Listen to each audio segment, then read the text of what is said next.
Sorry, ma'am. Let me give the introduction part and then start. No? Okay. Thank you.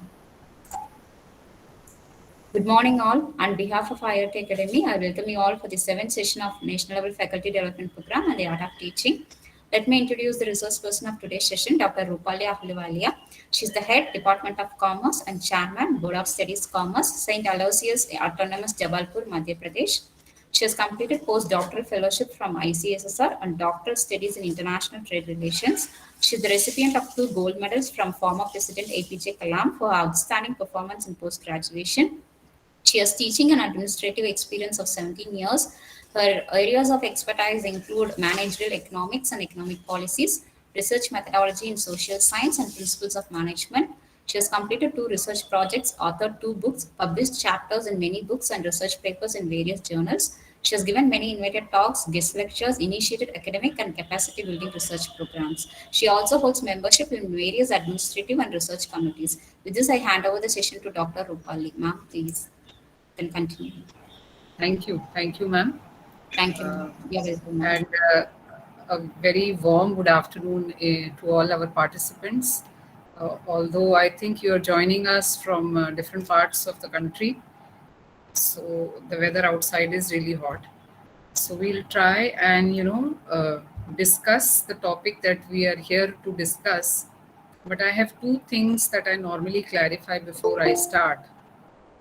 One is, the medium in which we are going to discuss. Is everybody comfortable with English, or you want me to be bilingual, means partly Hindi and partly English?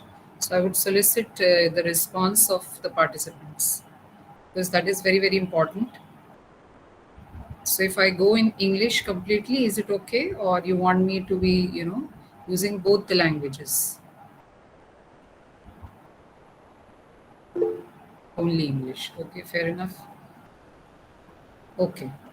So that helps me understand. Then the second thing that I would solicit is that the time that we are here to discuss is up to 12:15. So normal scientific analysis says that human attention span does not. Uh, okay, we'll take it up in English only, not to worry. So the normal attention span is 30 minutes. If one person is speaking and the others are listening, the attention span is 30 minutes. So I think to overcome this obstacle as well, there will be certain areas where I will require your opinion, because we are all from academic background. I understand most of you are attached to some institutions, so you have your share of experience. So we will try and incorporate that experience, on this platform while we are discussing. So whenever we require a discussion, I would request that your participation will help the discussion move to the next level. So kindly participate, do not hesitate. Okay, so that will help us, to get the best out of this 1 hour that we have on this platform. Also, special mention to the IoT Academy for giving us this platform to discuss. So I think we are good to go, and I'll share my presentation with you in the meantime.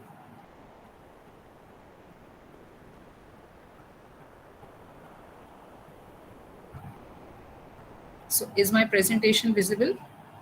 Yes, ma'am, it is visible, ma'am. Thank you. Okay. So what we are here today to discuss about is about effective teaching techniques. Effective teaching techniques. Normally, we say that a teaching technique is effective when it is student-centric, or it is participative.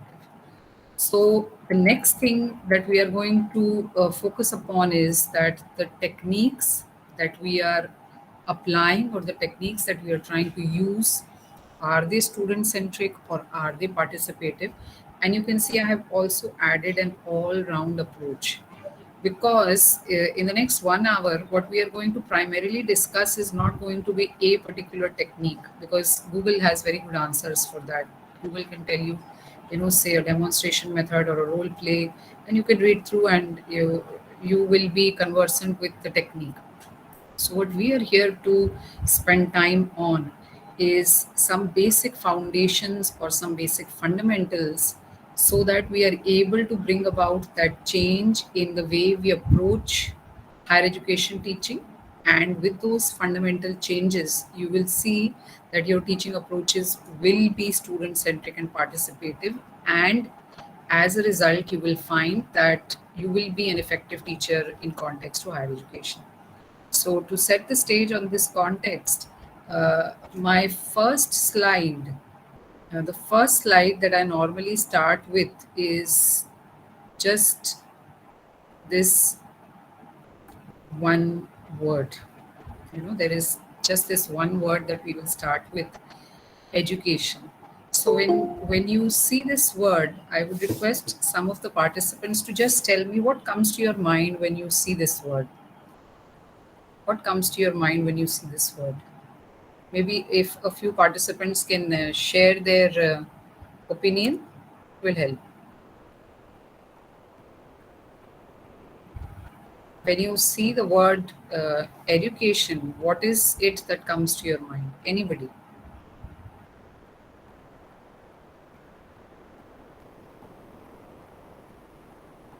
Am I audible?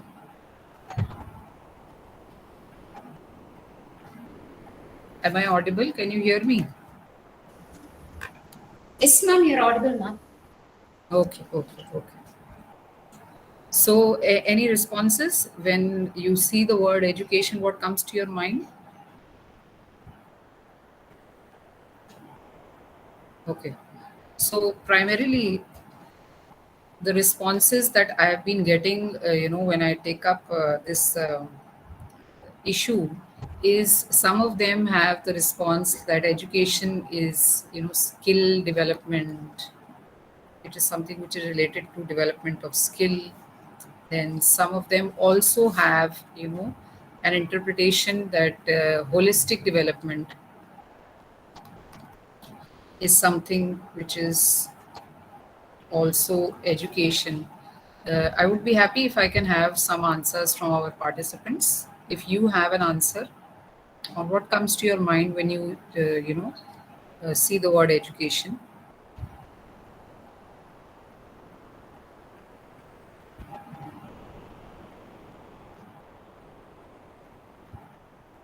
Okay.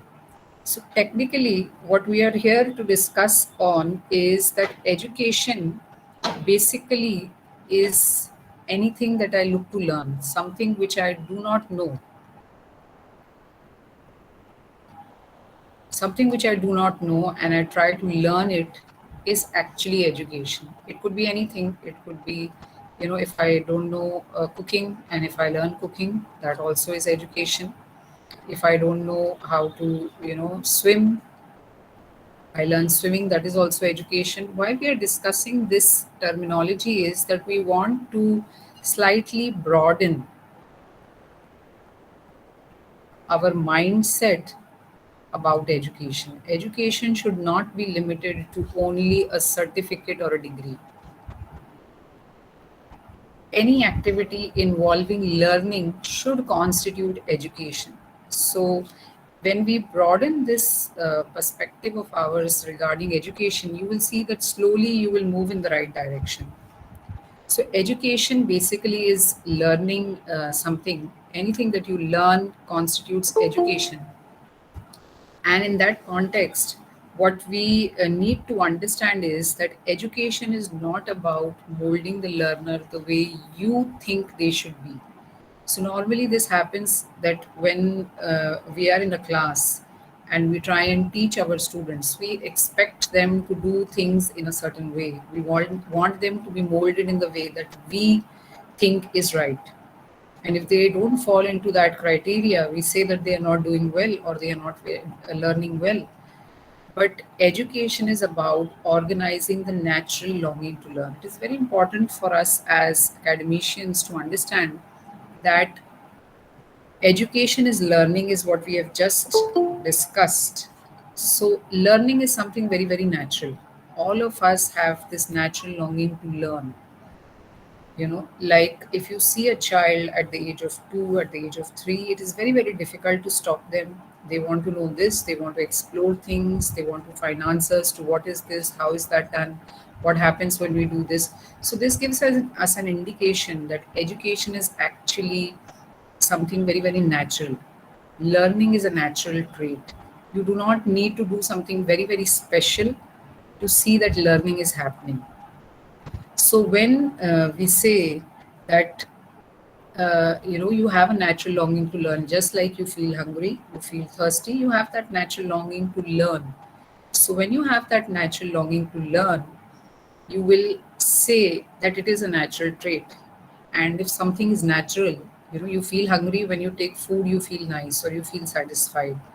So, when something is a natural trait, it should be a joyful process. So, that is what we are here to discuss about, is that how can we make this entire process of learning something which is very natural, and it should be, logically joyful.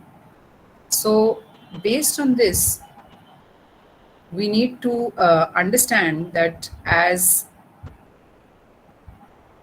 since it is a natural process, what we need to do is we need to guide our students, we need to provide some assistance or aid our students, or we need to help our students.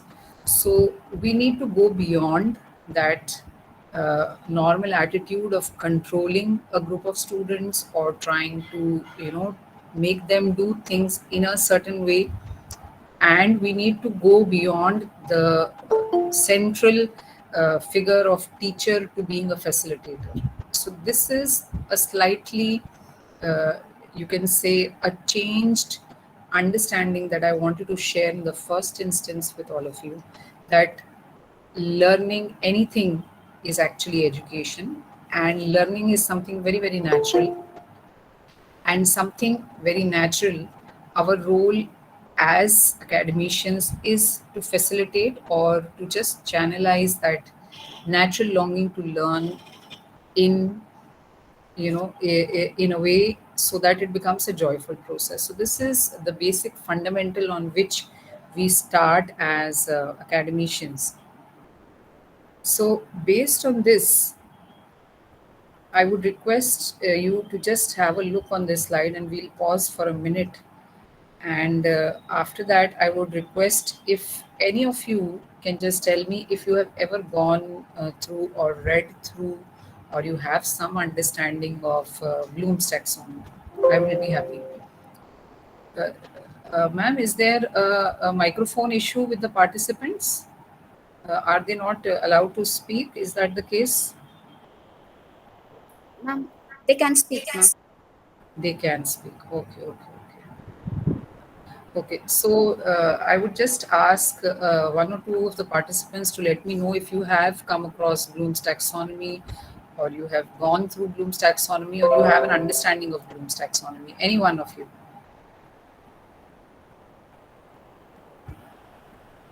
It's a very, very silent group, I assume. So you can even type in the chat box whether you have an understanding of Bloom's taxonomy, or you have gone through Bloom's taxonomy. You can even type in the chat box. Yes, somebody by the the name Devara says that they know what Bloom's taxonomy is. Okay, and Ramdas also uh, is saying that they know Bloom's taxonomy to an extent.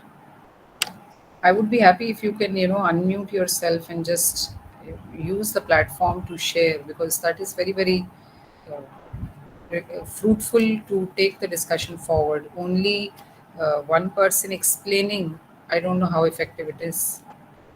Okay, so two people have indicated that they know or they have an understanding of Bloom's taxonomy. Why we are taking up Bloom's taxonomy, in our discussion in this session, is because it is something which gives us a very, very formal indication of levels of understanding. So Bloom's taxonomy gives us, if you were to look at Bloom's taxonomy here, Bloom's taxonomy has given you these different levels of understanding.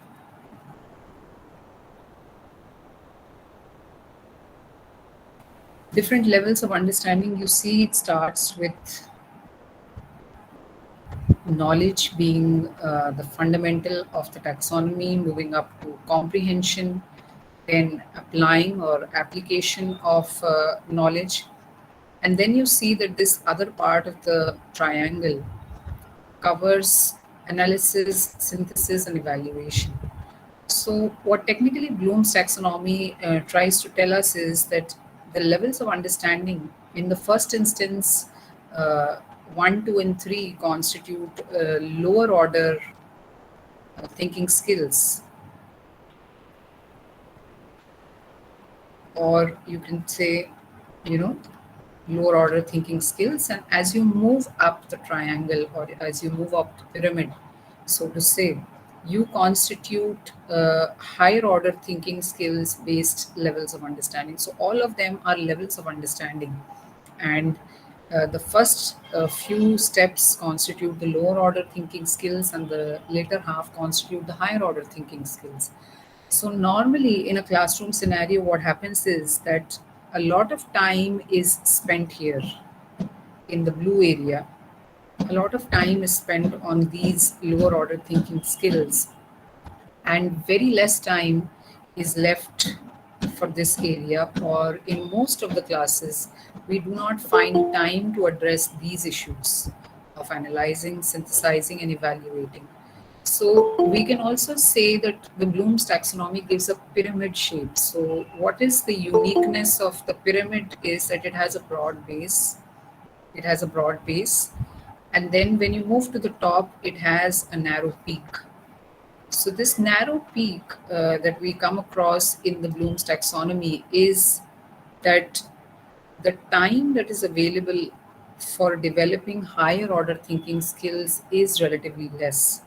And this happens in most of our classes, that as we focus more on giving knowledge to our students, making them understand, and they are able to apply what we have taught them in the exam, the time that we get for analysis, synthesis, and evaluation is relatively very, very less. And this is also something which we can say is attributed to the pyramid shape of the Bloom's taxonomy. So this is an overview of the original Bloom's taxonomy, that is in 1956. Moving ahead, there was a revision. Bloom's taxonomy was revised in 2001. This was done by Anderson and Crothwell. So this is the revised Bloom's taxonomy. And the revision that you can notice is that there are action verbs in this taxonomy. So you see that the previous first level of knowledge is replaced by remember, comprehension is replaced by understanding, and so on and so forth. But the only difference that you can see is that the terminology has been replaced, and we are using action verbs indicating what we want our students to do. So this is, the revision of the Bloom's taxonomy, but nevertheless, again, the shape remains a pyramid where you have a narrow peak, less time and less space for developing higher order thinking skills, and very little time, a lot of time for developing the lower order thinking skills, or so to say, the lots, the lower order thinking skills, and HOTS, that is the higher order thinking skills. So even the revised Bloom's taxonomy, comes with this challenge where you have very, very limited time to take your students to that level of analyzing, evaluating, and creating what they are actually learning. Now, premised on what we have discussed right now, if I were to ask you to, design a course, normally we do teach syllabi which has been allocated to us. So if based on this, if I was to ask you to design a course, what comes to your mind? Supposing if I tell you to design a course on women rights, What comes to your mind, when you say that you have been asked to teach a course on women rights? You think of a lot of topics. What are the topics that I need to cover in this, course? What are the subtopics?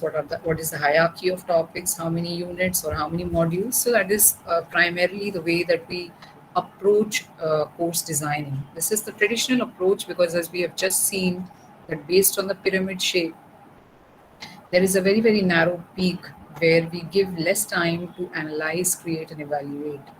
So, based on this traditional course design, this is a graphic that I really like. And what this indicates is that when we design a course, we say that our students are empty vessels. So, this is the brain of your student.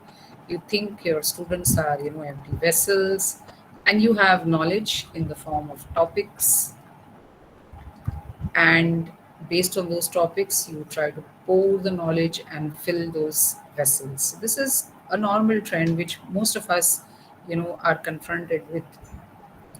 uh, in this process, what happens is that you transfer knowledge, but the student clears the exam or maybe receives a certification, but the student has a very, very big question mark as to where to use this knowledge. What is the area that they use to uh, what is the area, or what is the way in which they can use this knowledge?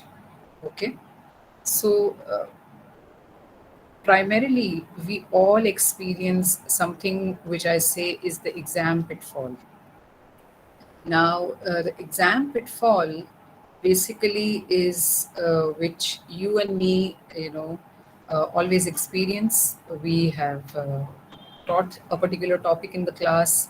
We have made good notes. We have explained the topic to them. We have made them, do certain activities so that they are able to understand. But when we give them a test, we always say that most of the class or most of the students have not performed the way that we wanted them to.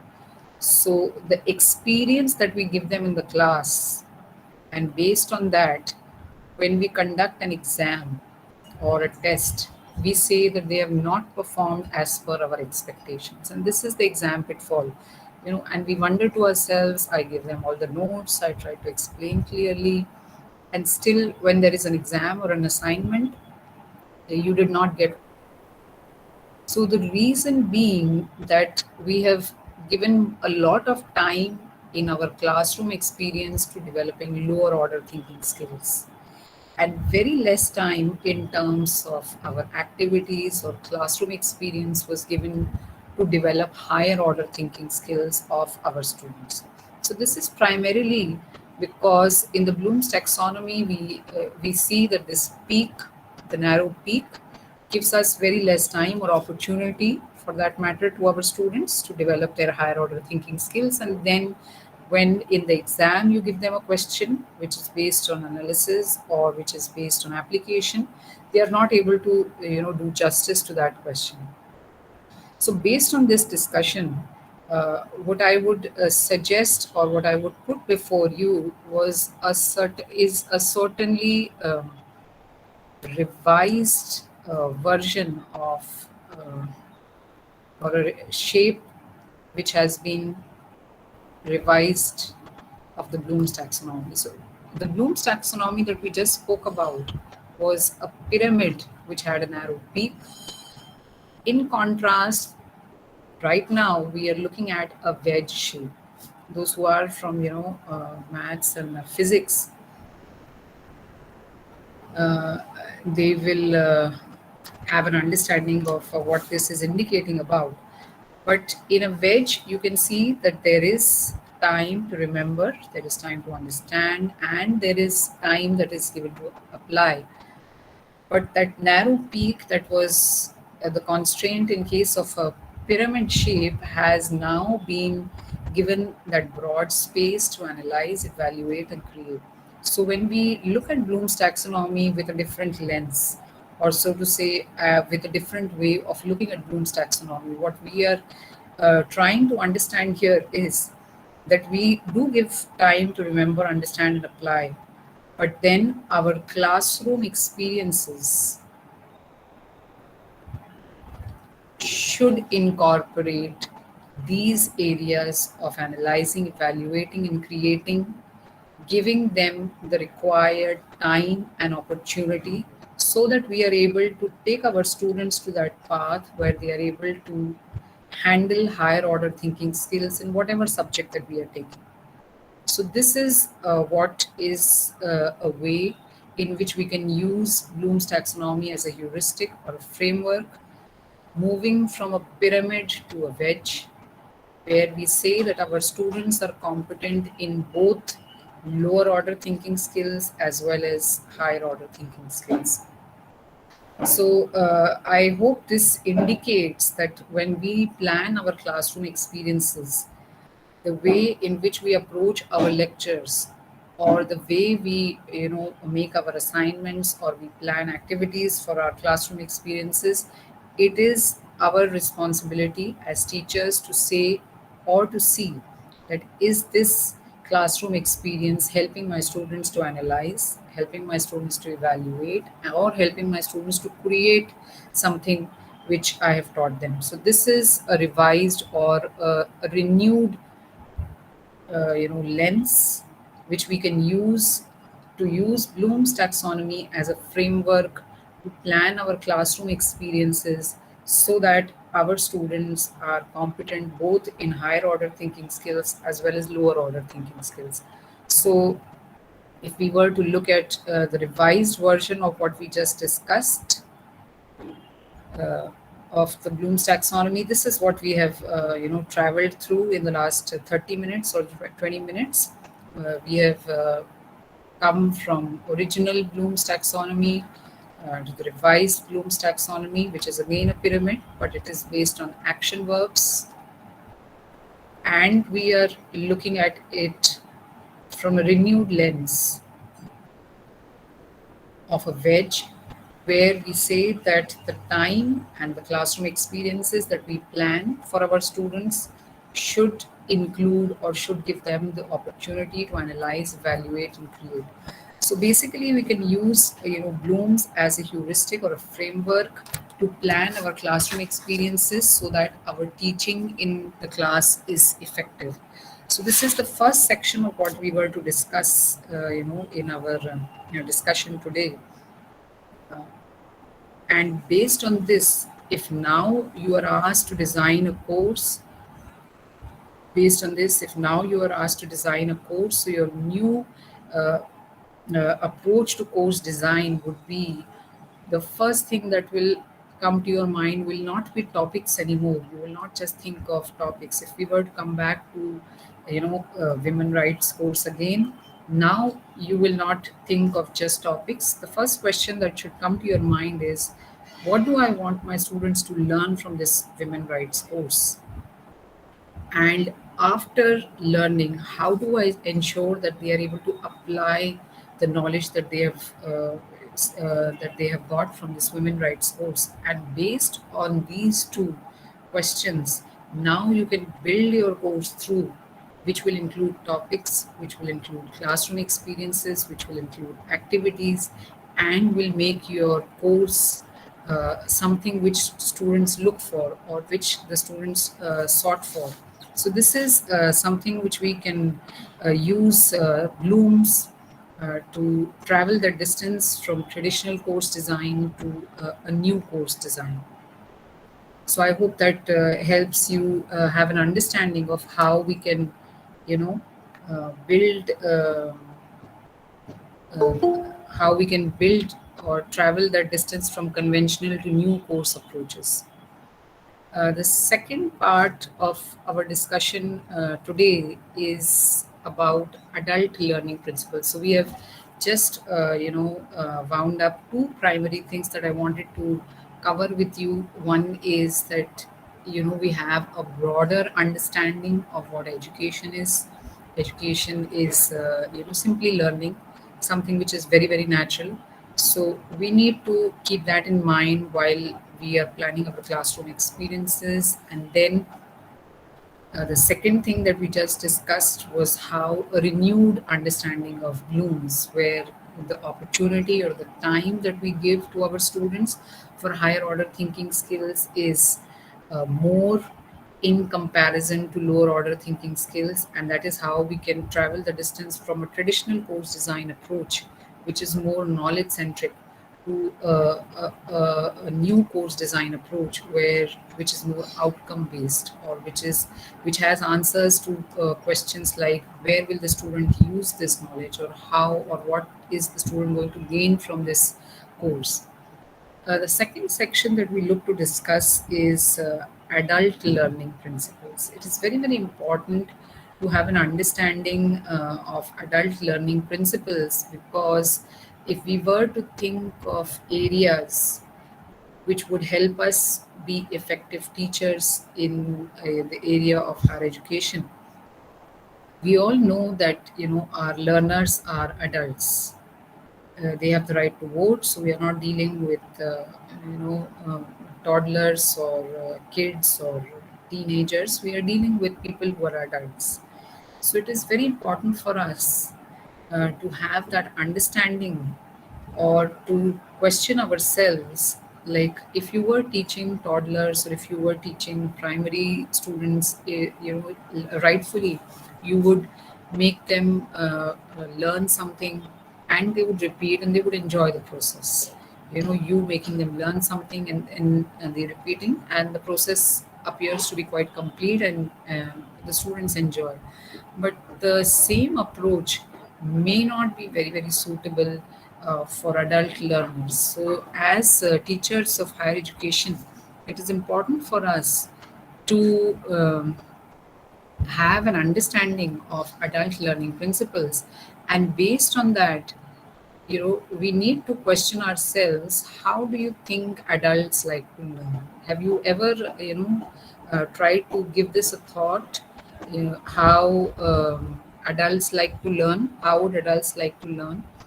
So if we try and think on this point, you will find that adult learning principles indicate that adults like to learn in a different way. They don't enjoy learning the way a primary school student, or a toddler would like to learn. So let us now see what we need to focus about adult learning principles. So it is very important for us to understand that adult learners always need to know the why of their learning. Why they are learning is something which is of very, very supreme importance to our adult learners. So, based on this, as academicians, we need to tell our students, or be very, very sure to explain to our students the fact that the students know why do we need to learn a particular topic. Yes, there is. It is in the syllabus, and you need to clear the exam.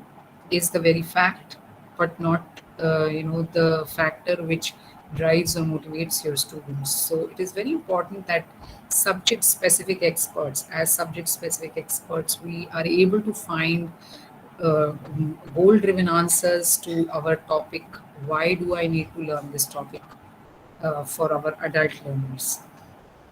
Then it is also important for us to convey to our adult learners, why is it important, why is this topic important for them, and what will it help our adult learners to do. So this is basically the framework, or these are the three dots that you need to connect to have your adult learners with you. So these are the three dots. If you're able to connect, you will give goal driven answers to your adult learners about the why of learning, and as a result, they will be very much connected with you in your classroom experiences. And adult learners want to understand the value of their learning experiences. Apart from just completing a course or acquiring a degree, what is the value of their learning experience is very, very important. So these are the three dots that we look to connect for adult learners. Also, as per adult learning principles, our adult learners will value the learning experience only when their needs are met. Okay, when we meet their needs, only when we are relevant, only when we help them achieve their goals. So these are the factors, so these are the components which will add value to the learning experience of your learners. And one very, very important factor of the adult learning principles is that adult learners want respect and want to be seen as capable learners. Very often we find that, we are not very happy in a classroom when we talk to them in a way that they find is disrespectful. Sometimes, yeah, the situation does demand, but adult learners always want respect and they want to be treated as capable learners. If we, tell a particular student that you are not good at studies, or you will not be able to do this, you will not be able to achieve that, that means in some way we are indicating that they are not capable, and this is strictly against adult learning principles. Adult learners do not want to be taken upon as incapable learners. So it is that classroom environment that we need to give them to help them, give them that confidence that they are capable learners. Based on what we have just discussed, adult learning principles indicate that we create a conducive learning environment. So C stands for creating a conducive learning environment. R stands for relevant, being relevant.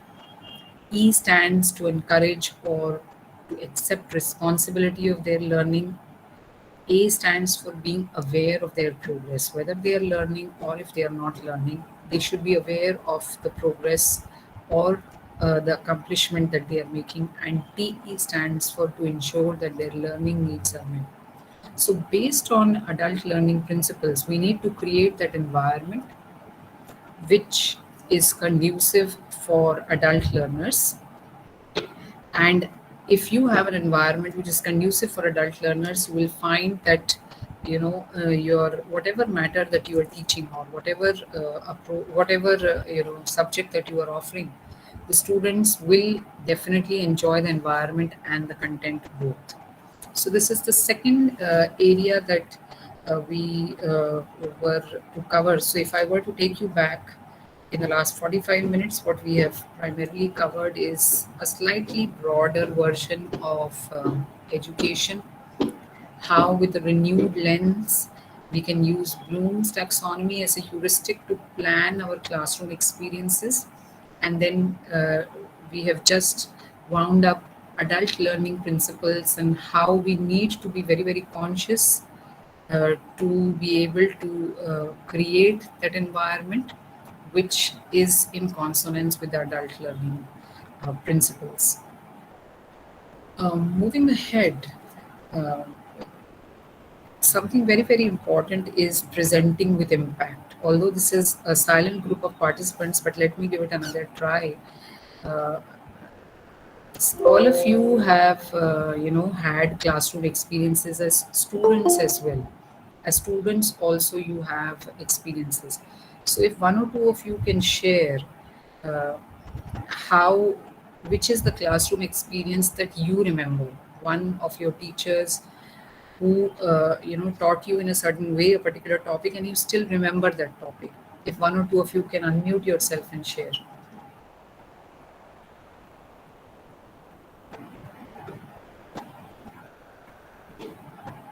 Okay, so it is a silent group, understandably. So Madam, let me share. Yeah, yes, sir. I remember my physics teacher or a physics lecturer. He comes to the classroom without any material, and just he puts his left hand in his pocket, and then using the right hand, he used to derive the entire derivation just with sufficient explanation without any aid. He used to beautifully derive this equation and then tell the meaning of each and everything. I still vividly remember the way he taught us, and that made me a physics lecturer later on. Thank you. So that's a very, very good memory that you have shared, sir. That means the body language and the spirit with which your teacher approached a particular subject, say for to say physics, is what really led you to become a physics teacher. So it is basically what sir is trying to explain to us is the body language of the physics teacher, which had an everlasting impact or impression upon him. Thank you for your participation. Thank you. Anybody else?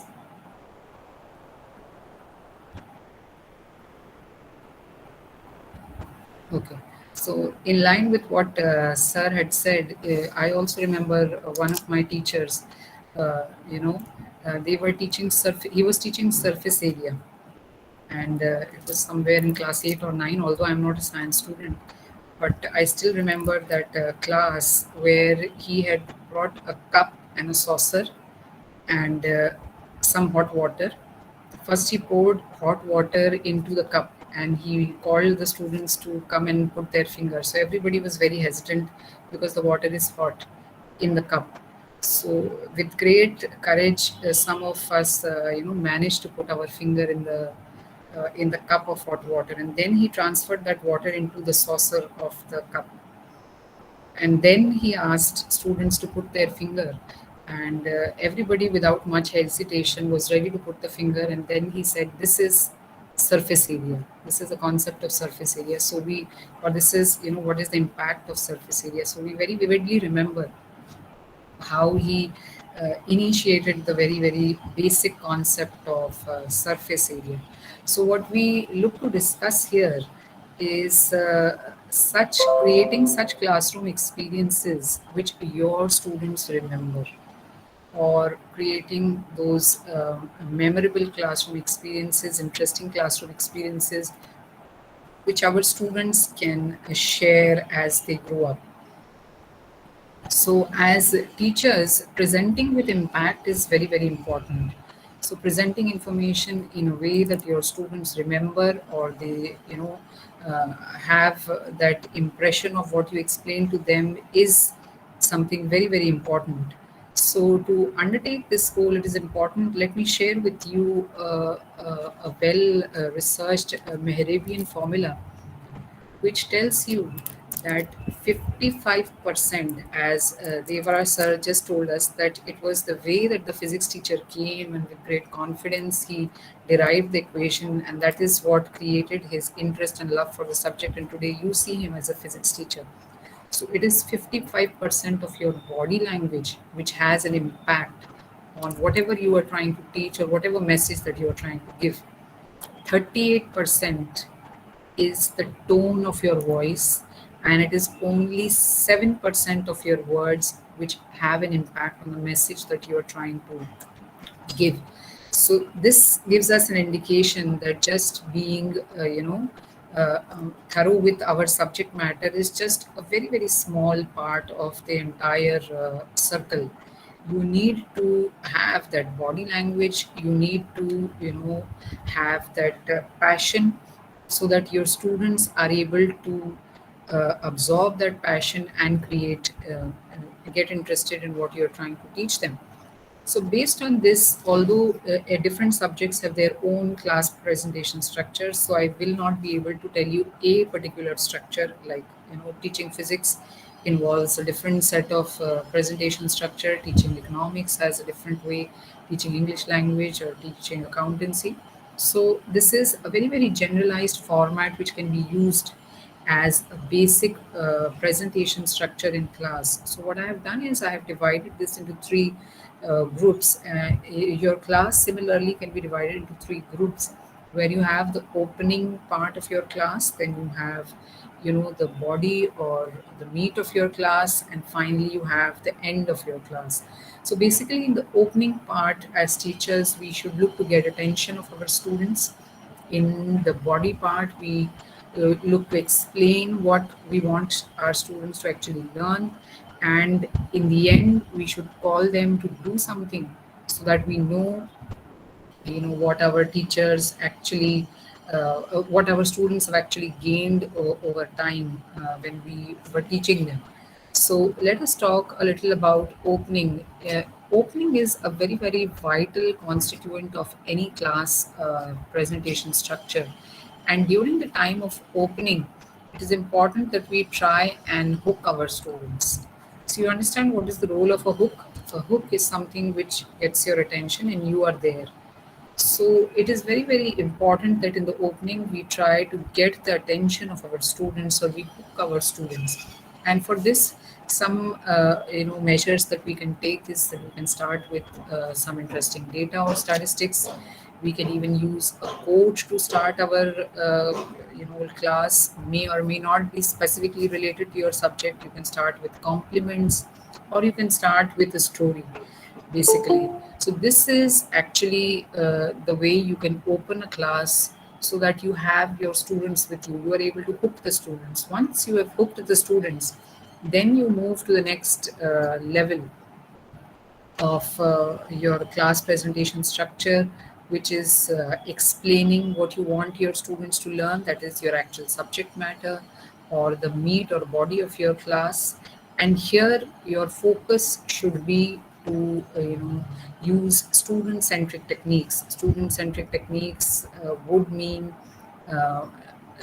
question answers, demonstrations or experiments or case studies as your subject demands.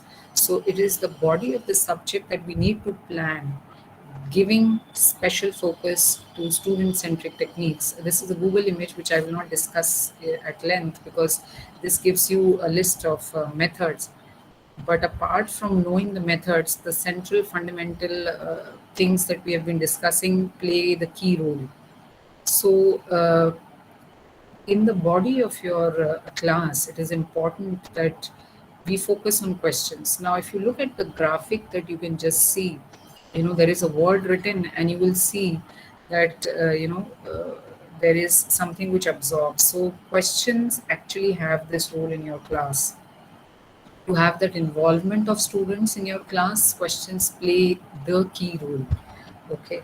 And if right type of questions are not asked, or if questions have a correct or an incorrect answer in the beginning, then the environment that is created is a risk environment. Your students will not get involved if you ask them in the very first few phases of your class questions which have a correct or an incorrect answer, because in the first few minutes of your class, you want them to be involved with you. And if you ask them questions which are general, it gives a minimal risk environment. They don't have that fear or risk of being right or wrong. And when they don't have that fear, they will be involved or they will participate with you. So it is very important that we frame the questions in the right context. So here there are a few questions that we can just glance through. You can have response generator questions, like asking your students to give examples. You can have nudging questions, like you can ask them who else and has an idea of a particular topic. You can have opinion based questions, where beyond your text or beyond your book, you give the students an opportunity to give their own opinion. Then there can be perspective questions, which are very, very important to develop higher order thinking skills. Perspective questions and opinion based questions help you travel that distance, where you can give your students the space to evaluate, analyze, evaluate, and create. So perspective questions, like if you are teaching them banking in India, you can just ask them that because of COVID, how do you think the banking structure will evolve in the next year or in the next 3 to 4 years? So these are questions which will add value to your class. Then there can be action questions, where you ask them to do something or demonstrate something based on what you have explained to them. So there is a range of questions that we need to be conversant with, and place the right question in the right spot, because the wrong question at a particular place can completely disconnect your students from your class. One very important area that we need to discuss is demonstration, and I use this as a mantra when I go to class. uh, Tell me and I will forget. I think many of you must have gone through, but still I'm reiterating this, because this is like a mantra. You tell me. If you simply go and try and tell students, they will forget. If you try and teach them, they may remember, but if you involve them, they will certainly learn and remember, and you will be able to create those impressionable classroom experiences for your students. So demonstration is a very, very powerful tool in this area, and demonstration can be practiced in several ways where, the instructor or the teacher does also and tells also, or the teacher only tells and the students do the activity, or students do and instructor tells. So there is a whole list of how demonstration can be done. So based on this, I have just tried to give you some indicative examples, although these are again very, very subject specific. For example, if you were to teach center of gravity, you could very well not start with what the concept is or what the definition is. You can simply take a ruler or and a spoon and tell them the difference between center of gravity in a regular and irregular object. As you can see here, that in a regular object, the center of gravity is the midpoint, as you can see in the ruler, and in a spoon, which is an irregular object, the center of gravity will not be the midpoint. So these are very, very simple tips. I think many do use this, but then this has to be a very, very regular practice. And then this practice to be a regular one requires a lot of homework at our end.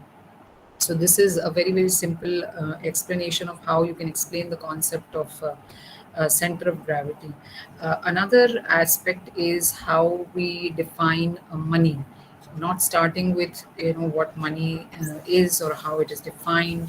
What we can do is just list out a few items like this and tell the students to classify these items in three different categories. Definitely money, might be money, or definitely not money.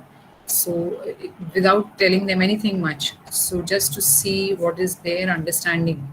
And once they classify money, then we start with the key characteristics of what money is all about.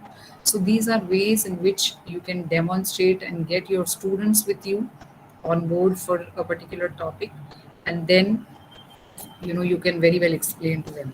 The last section of the class structure is what we discussed, was that to call them to do something, call them for action. We should not try and close a class uh, before asking without asking our students to do something. So calling your students for action is very, very important. And when you call them for action, I would like to discuss with you a very, very powerful technique that is called chunking. So normally, if we were to understand the meaning of the word chunking, chunk is something which is a big block, so to say, and we are dividing it into smaller parts, is a very, very simple understanding of what chunking is. So, chunking traditionally in educational scenarios is either systematic chunking or random chunking. These are the two things that we are going to discuss, and you will realize how chunking your subject matter will help your students retain and recall much better. So when you talk about chunking or dividing your subject matter, either systematic chunking or random chunking, you will find that retention and recall of your students is, it moves to the next level when you follow chunking. So let us just discuss this. I would solicit your cooperation in the chat box as we go through this section and end. So I will be showing you certain things, and I would request you to use the chat box to connect with me for these while we are going through this section.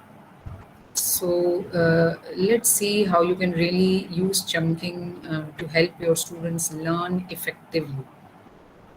So here is a number that you can see on the screen, 1, 2, 3, 4, 5. I would request if you can type in the chat box how many numbers you were able to recall. If in the chat box you can just type out the numbers that you were able to recall, it would be great.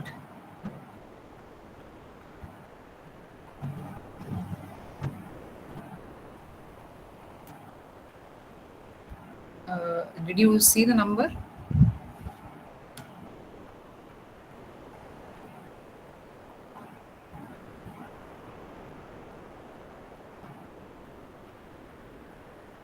Okay, Devara sir is the only active participant, and he has 9537. Sujata madam 9762.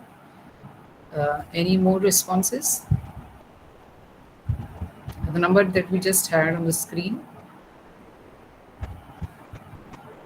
Okay, so these primarily are the numbers. So we have got 4 digits that you could remember.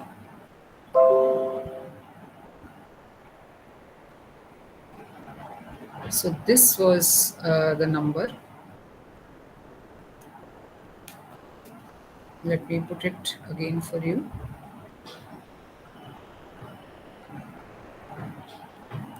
So this was the number that was shown, and primarily only the first 4 digits was what you could recall. So now I would show you just one more number. So how many numbers you could recall in a sequence? Some 4 numbers and not more. So now this is another number. If you can just go through this number and now type in the chat box how many numbers you were able to recall.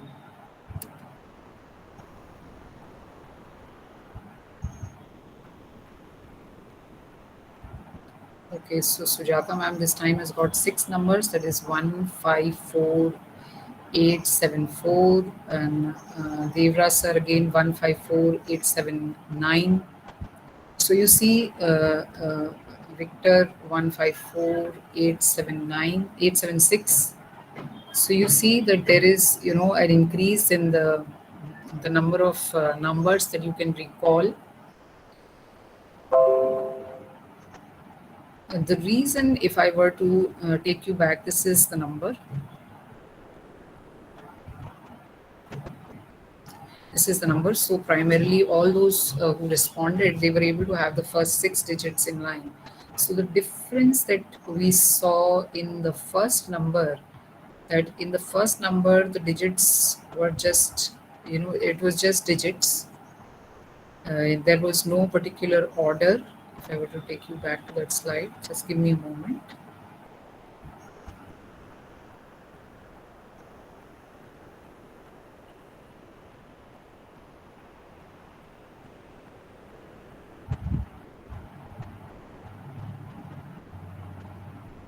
Okay, so in the first instance, you had just digits put together, and then we saw the response hardly 4 numbers in sequence. In the second digit that I presented before you, you found that there is a pattern that these numbers were arranged in groups of 3. So you could remember 154, 879, and maybe if you have been looking at the screen with greater attention, 653, because normally this the responses of the previous participants have gone up to here 214. They have been able to recall up to 214. So what we are trying to understand here is that we have divided these numbers in some pattern, although not very relatable, but then groups of 3. So this helps retention. So let us move ahead, in this, and then I'll make the point that I'm trying to make. So this time, this is random chunking, as we saw that from digits we have grouped them into groups of 3. So random chunking, as we see, makes learning easy. If we were to go ahead, these are alphabets. Now these are in groups of 3 already.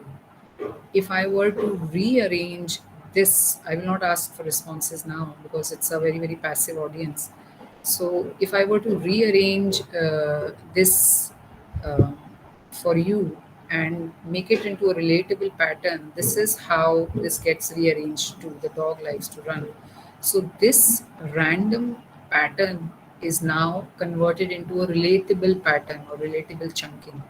So in our syllabus, how we use chunking as a powerful tool is that we have chapters from 1 to 12. Okay, and in the syllabus, they may sometimes be or may not be given in a particular order or in a relatable order. As teachers, we do try to follow an order. But the more relatable we make, or the more systematically we chunk the study material or the course content that we have, the higher the student retention and relatability goes up. So, as teachers, it is important for us that we've used chunking, and particularly systematic chunking, in a way that the entire course content becomes like, a stepwise journey for our students, that they move from step 1 very slowly to step 2, and very slowly further step 3, and so on and so forth. That may be even at the cost of not following the order in which the course content has been given. So that is basically what chunking helps us to do. So, systematic chunking involves forming relatable patterns of your course content, so that your student is able to recall and retain very, very well. So, I hope that the concept of chunking, helps you when you use it in your subject. We will skip this. In the last couple of slides, what I would like to talk to you about is a little on assessment, a slightly upgraded version of assessment. Assessment, it may not only be taking unit tests or class tests or end term tests. Assessment can also be diversified. Assessment can be made much more powerful, because without assessment, no course is complete. So assessment can be made very, very powerful. So methods of assessment could be self-assessment. So self-assessment would mean that you can even ask your students at the end of their notes copy, or whatever they are using as study material, they can maintain a self-assessment diary where they can week-wise write down what they have learned in week 1, week 2, what is the new thing that they have now tried to understand, what in week 3, what they have done. So this is a very, very simple way of self-assessment, and when the student writes for themselves what they have learned, they are able to gauge week wise what they know and what they do not know. So self assessment is a very, very important tool. You can also follow peer assessment, where maybe once in a month or once in 2 months you can ask peers to assess each other, feedback on each other. You can ask them to judge their assignments. Probably that will require that you make it an anonymous peer review. That means the names are not there whose assignment has gone to whom. So that can be a way peers can assess each other. Then there can be a portfolio form of assessment, where you have a systematic, a progress card maintained by the teacher of the student. So a portfolio would help you see where the student has progressed from level 1, and how stepwise the student reaches level 10. And if your subject requires, you can have exhibitions in terms of models, in terms of charts, in terms of role plays conducted, to understand to what extent your students have understood the topic. So assessment is something which needs to be very, very carefully intervened into your classroom experience. And finally, the feedback mechanism should be in place. The feedback mechanism means, you tell your students areas of improvement, and same is true for them. So feedback mechanism needs to be in place. That completes the entire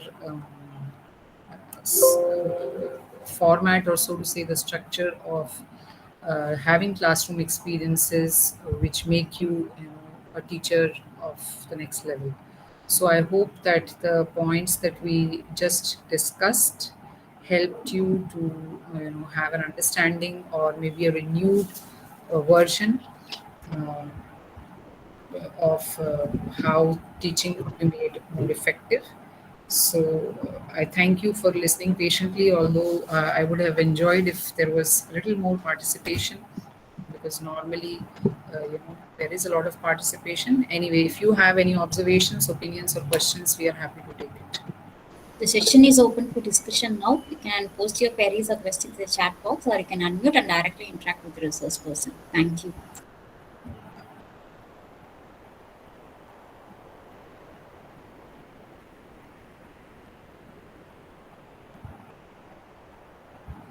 Thank you, Dr. Sanjay. Although it would have been great if we could discuss, because that is a format that I really enjoy.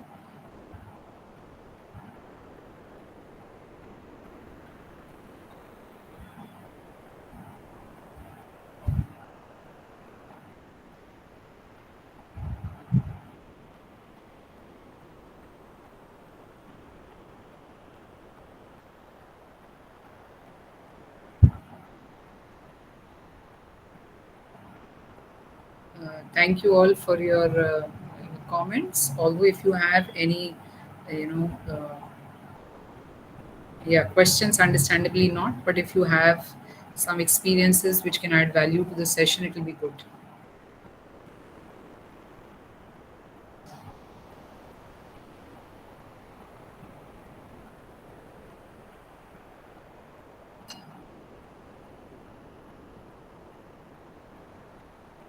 So I think, ma'am, there is, there are no particular questions as such or points of discussion.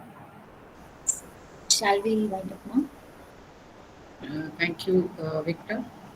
Thank you for your comment. So I think we are good to go, ma'am. Shall we wind up, ma'am? Yes, sure. Thank you. On behalf of IOT Academy, I thank Dr. Rupali ma'am for the informative, interactive, and enlightening session, ma'am. We thank you once again for the very nice and beneficial presentation. Your tips on effective teaching techniques for teachers will be very beneficial, ma'am. We thank you once again. And I thank all the participants for joining the session today. Kindly fill the feedback form using the link that has been posted in the chat box. Thank you all. Thank you very much, ma'am. Thank you. Thank you.